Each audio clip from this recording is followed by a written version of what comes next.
Minggu lalu adalah minggu yang penuh ketegangan di banyak negara. Gazprom Rusia melakukan pembatasan gas yang menyebabkan harga gas dunia naik hingga 40%. Penerbangan di Jerman mengcancel lebih dari 1.500 penerbangan yang membuat bandara Jerman kacau. Kemudian, Nancy Pelosi, Ketua DPR Amerika, akan mendarat di Taiwan. Dan hal ini diancam oleh Tiongkok bahwa pesawatnya Nancy Pelosi akan ditembak. Kemudian, kekeringan parah di Eropa. Cuaca panas di Eropa membuat pendaratan pesawat dengan kode Welcome to Hell.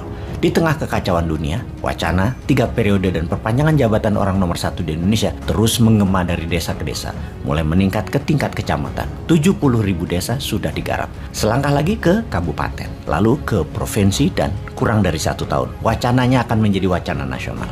Sehubungan dengan hal itu, pelajaran bernegara menjadi harus dikebut. Pemahaman bernegara yang seharusnya memakan waktu 9 bulan dikalikan 12 jam per hari, keilmuan dilemhanas demi membekali patriot proklamasi sahabat New Mind lewat YouTube. Para nasionalis sahabat New Mind ini harus juga memiliki ilmu bernegara yang berjumlah 5.000 jam. Video narasi ini semua kita gaspol. Kita kembali melanjutkan video sebelum ini yang mengingatkan ada 7 hal yang membuktikan bahwa Amerika bukan negara terhebat di dunia. Indonesia hanya dengan merubah old mind dan mengganti old guys, garansi kekuatan Indonesia bisa di atas Amerika. Kita buktikan. Pertama adalah rakyat Amerika, 200 juta populasi atau 63%. Mereka hanya hidup dari paycheck ke paycheck.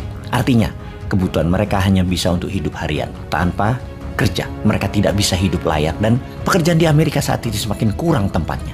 Buktinya, lebih dari 2 juta rakyat Amerika hidup gelandangan, hidup di jalan. Lebih parah dari kehidupan di Afrika sekalipun. Kemudian rendahnya gaji di Amerika dibandingkan dengan biaya hidup. UMR Amerika dalam 1 bulan hanya untuk bisa hidup 2 minggu di Amerika. UMR Indonesia bisa untuk hidup 1 bulan. Memang angkanya besar di Amerika, $7 per jam. Namun mereka kerja 40 jam seminggu, 160 jam sebulan. Pendapatannya hanya untuk setengah biaya hidup yang wajar di Amerika. Kita akan menceritakan yang alasan selanjutnya, yang nomor 3, yang bisa mengatakan saat ini Amerika bukan negara terhebat di dunia. Namun, kita mundur sedikit agar pemahamannya masuk.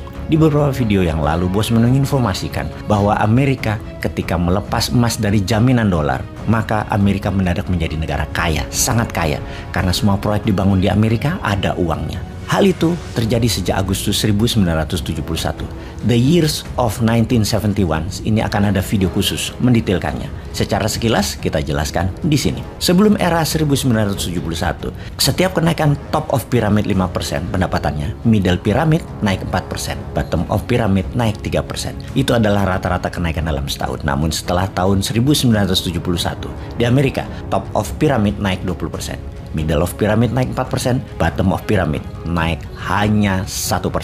Jadi bottom of pyramid sampai kapanpun akan selalu miskin karena pendapatan mereka di bawah kenaikan inflasi. Dan itu terus membesar jarak antara top of pyramid atau top 3% population dengan middle population yang 17% dan yang 80% kelaparan di bawah. Di Amerika bahkan top 1% itu memiliki 90% American wealth. Top 1% Amerika itu adalah globalis cabal, para oligar, dan politician.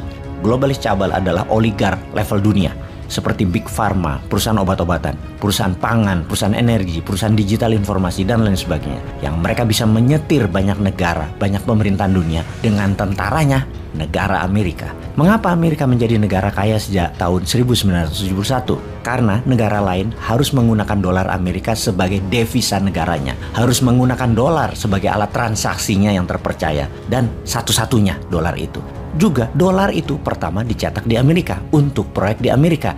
Yang menerima adalah para globalis cabal yang kemudian uang tadi keluar dari Amerika dipinjamkan negara lain di seluruh dunia.